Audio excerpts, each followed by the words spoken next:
people that witnessed a cigar-shaped, cylindrical-shaped craft that looked like it was in trouble. Some of them described it as having a gash in the back with this white vapor like smoke, and it was really struggling to stay in the air. James Fox is currently working on a documentary about the incident that happened in Brazil in 1996, where a cylindrical UFO had went down and crashed, and hours later, an alien was discovered further away from the crash site. Check this out. There were a couple of farmers, Orlina de Freitas and her husband, who unfortunately just died, we got him on camera twice, said that had their farm animals not gone berserk at like 3 o'clock in the morning, they wouldn't have known to come outside and take a look at this object because it didn't make any sound. But it was a cylindrical shape, about the size of a large school bus, and it was like polished aluminum, right? No windows, no control surfaces, no exhaust ports, no intake. Just very strange. And it was struggling to stay in the air, and it said it had white vapor. On I think it was the morning of the 13th in January, there was a gentleman named Carlos de Souza, who's a professor of geography in Sao Paulo. He's also an ultralight pilot, and he was driving up to the north to go flying with his mates, and he saw that same cylindrical shaped object, and he was like, holy smokes, like, what is that? Like, and it was very early in the morning. And he's thinking, he never once thought UFO, never alien, just like, this must be some weird government craft, maybe a blimp, he wasn't sure. And he's like, whoa, that thing's in trouble, it's going down. And so he turns off the freeway, and he follows this dirt road up to the direction it went down, and it was a Mileni farm, 12 miles as the crow flies, maybe from Varginha, something like this, maybe a little more, a little less. And he sees it struggle and then boom, into the ground. He arrives at the scene within seconds. He says he gets out of the car. He sees one section of the craft that's like pretty well intact. Look maybe about half of it.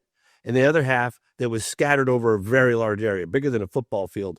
And he said the first thing that, again, never once alien, never once UFO. He was like, what am I looking at? He said the first thing he had to do was grab his t-shirt and put it over his nose and his mouth because the smell of ammonia and sulfur was so intense. It was watering his eyes and getting in his nostrils. He's like, man, it was overwhelming. Yeah, I want to stop it right here because he's talking about the witness and how the witness had said that the smell was very, very intense and very potent. And the reason why I want to bring this to your attention is because this is something that has been going on for years and years and years in ufology. Many reports of this happening, many reports of pneumonia, sulfur, metallic, a burning chemical, smell, irritation of the eyes. This is very common, and if you've done any kind of research, you'll notice that this is something that has been going on for a very long time. He walked over to one of the pieces, rather small piece, and he picked it up, and he said it was light as a feather, and he crumbled it with his hands, and he said he opened it, and it took right back its form again. And he was like, whoa, what is this? Sorry to keep interrupting this, but I want to cut it right here because I want to talk to you about what he's talking about, the metal crumbling and then coming right back to its form, which is known in ufology as memory metal. Now, I have a clip here I want to show you. It is a clip of Jesse Marcel Jr. He is a son of Jesse Marcel Sr., who was the gentleman that had recovered the UFO debris in the Roswell incident. He was getting ready to take it to the military base. But before he did that, he took it home, woke up his son, Junior, and told Junior to come out and take a look at this, poured a box of the material out on the floor, and he was able to observe the material. That material that he observed was light as a feather. He described it as if you were to let it go, it would just kind of float to the ground. It wouldn't fall to the ground. I also have another clip I want to show you on the History Channel talking about memory metal as well. We'll take a look at these two clips, and then Let's talk a little bit about each category for in a little bit of detail, if you will. Let's talk about first the foil-like substance. What was the size of this material? Well, I don't recall seeing any piece that was greater than 4 to 6 inches in circumference or in diameter. I don't recall whether I tried to tested for being able to tear it or bend it or anything like that. It was very light, and again, a dull metallic gray color. And there was a lot of that. How thick would you describe this material? Well, it was thicker than the usual kitchen foil. I guess there's a newer foil out now for heavy-duty use that is used in storing food, and that's approximately what it was like. In terms of thickness? In terms of thickness. Any other similarities to everyday household items that people... Well, it's metallic, that's about all I can say. Not shiny. And the pieces of the foil-like substance, what shape were they? Well, it was shredded, at least torn. So irregular in shape? Irregular, right. And there was a lot of this material? Well, enough to cover the floor with. Was this... and more, because there's a lot more left in the car. Okay, that's what I was going to ask. He didn't bring in all of it? No. That was only one portion in the car. Okay. The weight of this material you described as light, would you say that it was unusually light, lighter than you would expect, or heavier, or anything at all unusual about its weight? Well, feathers. Very, very light. Very light. In other words, you could take a piece and it wouldn't just fall to the floor, but it kind of drift down fairly slow like a feather almost. No, that's very interesting. And did you actually see that?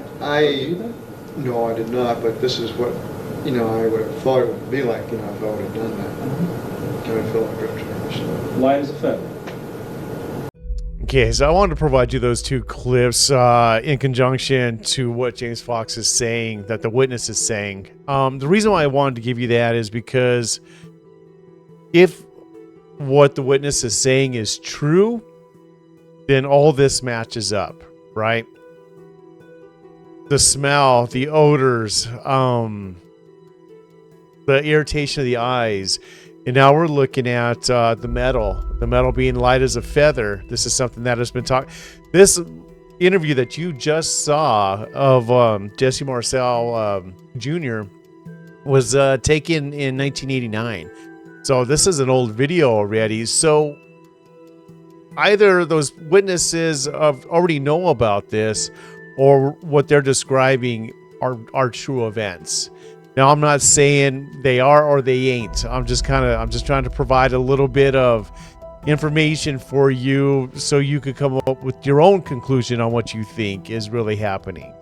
But this next clip I'm going to show you is James Fox interview with the doctor, the actual eyewitness. The doctor was literally right in front of this alien that was discovered by these three young ladies. Take a look at this.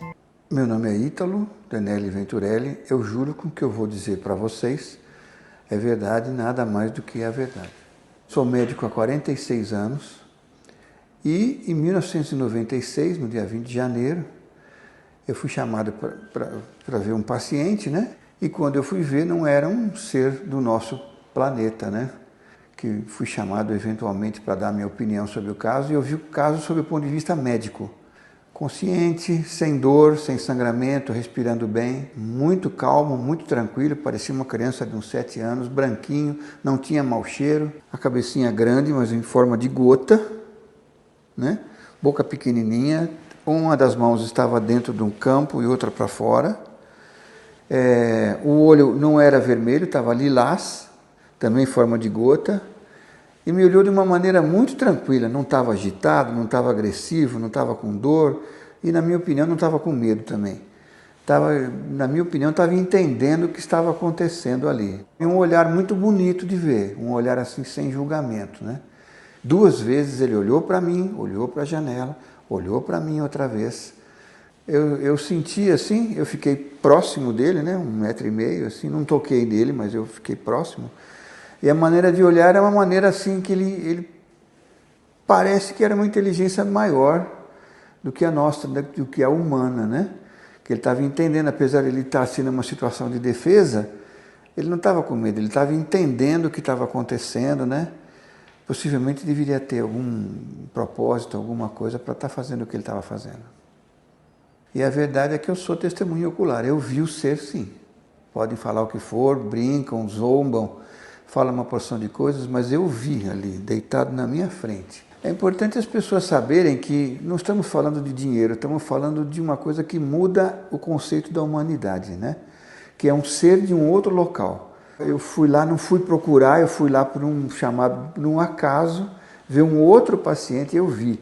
Então eu acho importante as pessoas saberem que sim, quem fala que viu, quem viu espaçonave, viu, nós vimos mesmo. E não é fácil ficar aqui na frente da câmera falando sobre isso. Que perguntam, parece que a gente está mentindo, tem que insistir. Já jurei que vi mesmo e vi, né? Que os seres mais novos acreditem que existe sim. This is it. James Fox believes that he's onto something big, something possibly bigger than the Roswell incident.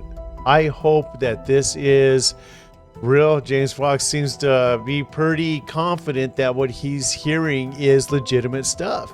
Now, he does bring up some good points. The man is sick. What does he have to lose? You know, why not just get it out there to the people? And I tend to agree with him.